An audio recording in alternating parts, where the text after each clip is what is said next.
Good afternoon, sir. Yes, Captain, sir. Buti na napadaan ka, sir. Ano lang, sir, naging curious lang ako sa mga bagay-bagay sa mga nakikita sa social media and Ano yun? mga video. Ano so, ba yun? sir, ito tatanong ko lang, sir, as a deck officer, as a captain. Yes, sir, sir. ano Go yung ahead. take nyo, sir, sa ano yan? Pagtali, sir, ng life raft during heavy weather condition. Kasi nakita natin yan, sir, hindi yan tago. Nakita sa Facebook, yung video na yan na tinatalian nila yung life raft.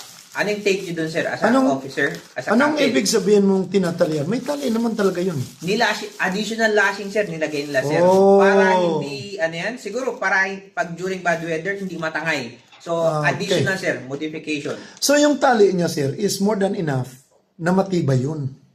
Hindi yun matatanggal kasi yung strap nun matibay yun. Dinagdagan nila, sir, eh. Hindi pwede yun, lalo na yung ano niya. Paano pag lumubog yung barko? Sige. Sir, ano ba, sir, yung technical aspect dyan, sir? Ibaybayin nyo nga kami dyan, sir. Okay.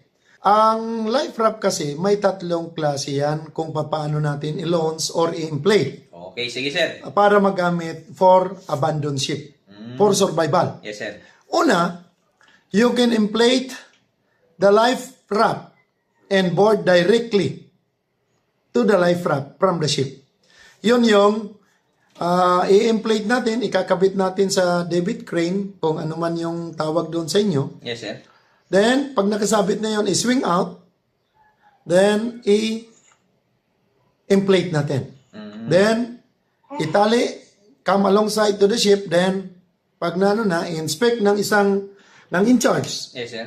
kung ano yung status ng leaking or okay. Then, the passenger and crew should board the life raft. Okay, yun, sir. So, yun yung una. Yes, sir. Pangalawa, if not enough time Yes, sir. para mag-board kayo directly sa lifeboat, all passengers can jump overboard.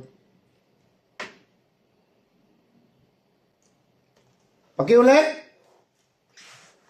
Saan maglagay ng feedback? Yung link dyan na feedback, di mo nakita? Hindi ko... Kaya, kasi palis-alis ko eh.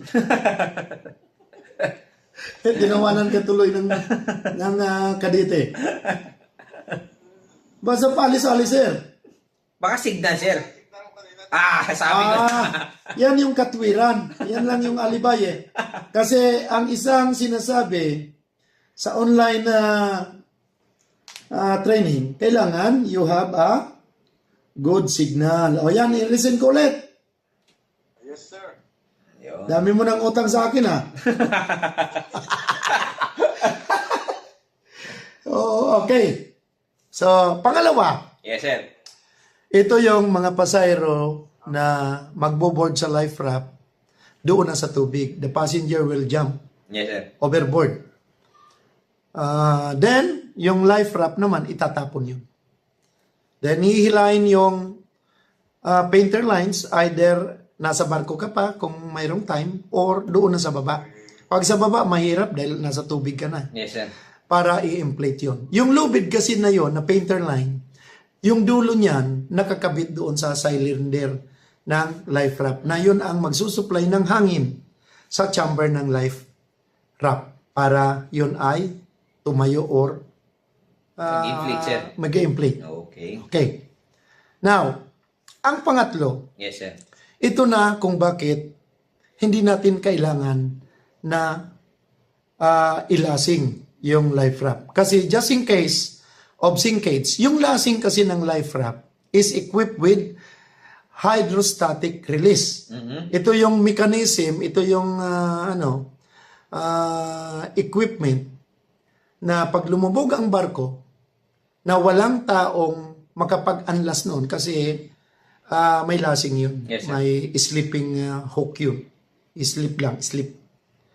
Ngayon, automatically, the hydrostatic release unit mag-activate yun. Ibig sabihin, mag-activate, magre-release. I-release niya yung tali. Ngayon, naka-attach yun. Dapat properly yung install noon. Yes, sir. Na yung lasing ng lifeboat ay ma-release. Then, the tendency of the lifeboat will float Yes, due sir. to the buoyancy. Then, yung painter line naman, kailangan nakakunik ito sa weak link na tinatawag. Itong weak link na to is a cable wire, no? Na ang kayang i-break ito, kayang putulin ng buoyancy force of an plated life raft, upside down man or nakatihaya. Taob man or nakatihaya. Basta kaya siyang putulin ng life raft na naka-inflate. Kasi kung itatali mo yon, so sasama yung lifeboat doon sa barko sa paglubog. Ngayon, ano ang gagamitin ng mga survivors? Yes, sir. Oh, kaya ito ay tinuturo naman to sa basic training. Nandoon to. Ewan ko, natatakot silang mawala. Di man mawawala yun kasi nasa protected area naman yun. Ini-install yun, may alon man, kailangan nasa parting popa man yun. Yung sa proa, medyo protected naman yun. Yes, sir. Yun ang ano doon. Yung sa proa, hindi yun equipped with hydrostatic release. Yes, sir. Yung sa pabor estribor. Ngayon, sa cruise ship kasi, maraming life raft Yes, sir. na talagang intended for passenger. Sa cargo ship, the lifeboat is more than enough Yes, sir. to accommodate all crew and officers. Yun nga, sir. Kasi 20-20 lang tayo eh. 20 Kaso lang, ang life raft, paano kung yung lifeboat mo hindi rin kayang launch? Yes, sir. Hindi rin may baba at nagkaroon ng malfunction. That is alternative for the survivors of the vessel. Sir, Pakiulit?